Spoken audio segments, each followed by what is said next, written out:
राधा रानी के जीवन की 10 अनजानी बातें। श्रीमद् भागवत पुराण, विष्णु पुराण, ब्रह्मवत पुराण और स्कंद पुराण में राधा रानी के बारे में वर्णन मिलता है। पुराणों के उल्लेख के अलावा भी दूसरे ग्रंथों में और समाज में प्रचलित मान्यता, किंवदंतियों के आधार पर राधा के बारे में कई तरह के किस्से और कहानियां का पता चलता है। यहाँ जानिए 10 अनजानी बातें। पद्म पुराण के अनुसार राधा वृषभानु नामक वैश्य गोप की पुत्री थी। उनकी माता का नाम कीर्ति था। राधा का पहला नाम वृषभानु कुमारी था। बरसाना राधा के पिता वृषभानु का निवास स्थान था। बरसाने के अलावा राधा का अधिकतर समय वृंदावन में ही बिता। राधा ने जब कृष्ण को देखा तो वह बेसुध हो गई थी। कहते हैं पहली बार उन्होंने श्री कृष्ण को तब देखा था जब उनकी माँ यशोदा ने उन्हें ओखली से बांध दिया था। कुछ लोग कहते हैं कि वह पहली बार गोकुल अपने पिता वृषभानु जी के साथ आई थी, तब श्री कृष्ण को पहली बार देखा था। कुछ विद्वानों के अनुसार संकेत तीर्थ पर पहली बार दोनों की मुलाकात हुई थी। ब्रह्मवत पुराण प्रकृति खंड अध्याय 48 के अनुसार और यदुवंशियों के कुलगुरु गर्ग ऋषि द्वारा लिखित गर्ग संहिता की एक कथा के अनुसार एक बार नंद बाबा श्री कृष्ण को लेकर बाजार घूमने निकले थे। उसी दौरान राधा और उनके पिता भी वहां पहुंचे थे। दोनों का वहां पहली बार मिलन हुआ। उस दौरान दोनों की ही उम्र बहुत छोटी थी। उस स्थान को सांकेतिक तीर्थ स्थान कहते हैं। संकेत का शब्दार्थ है पूर्व निर्दिष्ट मिलने का स्थान। मान्यता है कि पिछले जन्म में ही दोनों ने ये तय कर लिया था कि हमें इस स्थान पर मिलना है। यहाँ हर साल राधा के जन्मदिन यानी राधाष्टमी से लेकर अनंत चतुर्दशी के दिन तक मेला लगता है। गर्ग संहिता के अनुसार एक जंगल में स्वयं ब्रह्मा ने राधा और कृष्ण का गंधर्व विवाह करवाया था। श्री कृष्ण के पिता उन्हें अक्सर पास के भंडर ग्राम में ले जाया करते थे। वहाँ उनकी मुलाकात राधा से होती थी।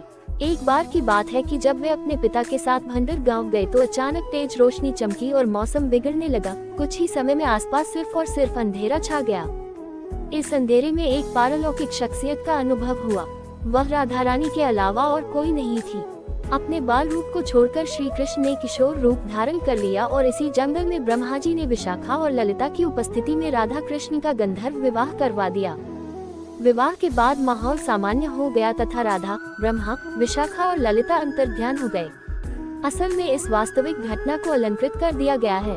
राधा सचमुच ही कृष्ण से बड़ी थी और सामाजिक दबावों के चलते ये संभव नहीं था कि उम्र में कहीं बड़ी लड़की से विवाह किया जाए। लेकिन यदि दोनों के बीच प्रेम रहा होगा तो निश्चित ही गुपचुप रूप से गंधर्व विवाह किया गया हो और इस बात को छुपाए रखा हो।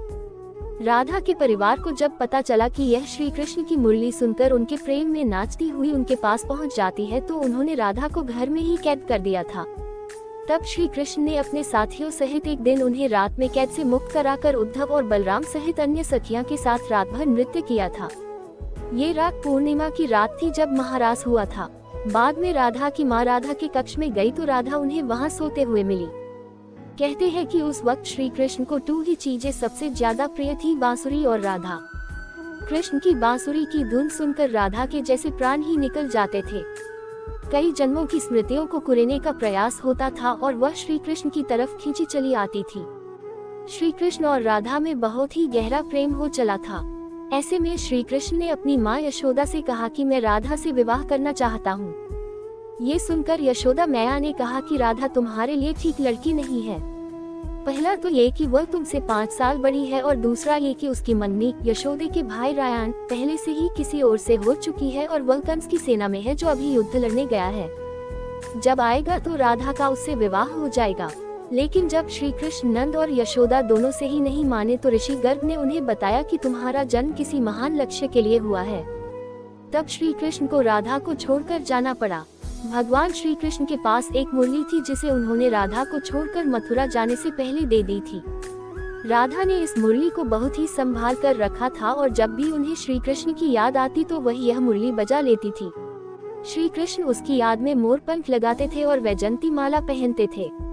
श्री कृष्ण को मोरपंख तब मिला था जब वे राधा के उपवन में उनके साथ नृत्य कर रहे मोर का पंख नीचे गिर गया था तो उन्होंने उसे उठाकर अपने सिर पर धारण कर लिया था और राधा ने नृत्य करने से पहले श्री कृष्ण को वैजंती माला पहनाई थी।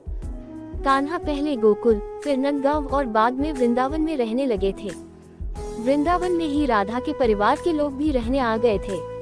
बस वहीं पर जन्मा राधा और कृष्ण का प्रेम पनपा। विष्णु पुराण में वृंदावन में कृष्ण की लीलाओं का वर्णन मिलता है। मान्यता है कि यहीं पर श्री कृष्ण और राधा एक घाट पर युगल स्नान करते थे। यहीं पर श्री कृष्ण और गोपियां आंख मिचौनी का खेल खेलते थे। यहीं पर श्री कृष्ण और उनके सभी सखा और सखियां मिलकर रासलीला करते थे। कृष्ण की शरारतों के कारण उन्हें बांके बिहारी कहा जाता है। यहाँ पर यमुना घाट के प्रत्येक घाट से भगवान कृष्ण और राधा की कथा जुड़ी हुई है। ब्रह्मवत पुराण के प्रकृति खंड 2 के अध्याय 49 के श्लोक 39 और 40 के अनुसार राधा जब बड़ी हुई तो उनके माता पिता ने रायण नामक एक वैश्य के साथ उसका संबंध निश्चित कर दिया। उस समय राधा घर में अपनी छाया का स्थापित करके खुद अंतर्धान हो गई। उस छाया के साथ ही उक्त रायण का विवाह हुआ।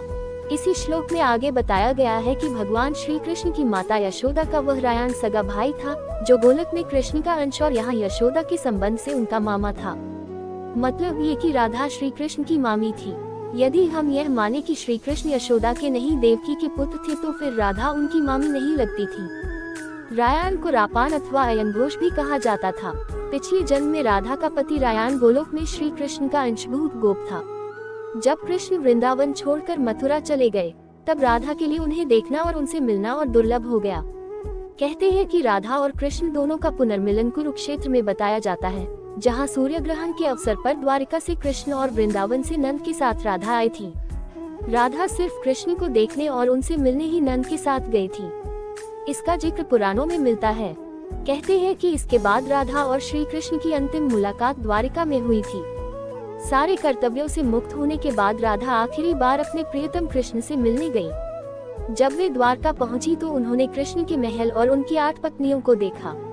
जब कृष्ण ने राधा को देखा तो वे बहुत प्रसन्न हुए। तब राधा के अनुरोध पर कृष्ण ने उन्हें महल में एक देविका के पद पर नियुक्त कर दिया। कहते हैं कि वहीं पर राधा महल से जुड़े कार्य देखती थी और मौका मिलते ही वे कृष्ण के दर्शन कर लेती थी। एक दिन उदास होकर राधा ने महल से दूर जाना तय किया। कहते हैं कि राधा एक जंगल के गांव में रहने लगी। धीरे धीरे समय बीता और राधा बिल्कुल अकेली और कमजोर हो गई। उस वक्त उन्हें भगवान श्री कृष्ण की याद सताने लगी। आखिरी समय में भगवान श्री कृष्ण उनके सामने आ गए। भगवान श्री कृष्ण ने राधा से कहा कि वे उनसे कुछ मांग ले, लेकिन राधा ने मना कर दिया। कृष्ण के दोबारा अनुरोध करने पर राधा ने कहा कि वे आखिरी बार उन्हें बांसुरी बजाते देखना और सुनना चाहती हैं। श्री कृष्ण ने बांसुरी ली और बेहद सुरीली धुन में बजाने लगे। श्री कृष्ण ने दिन रात बांसुरी बजाई। बांसुरी की धुन सुनते सुनते एक दिन राधा ने अपने शरीर का त्याग कर दिया। अगर आपको मेरी यह कहानी अच्छी लगी हो तो प्लीज मेरे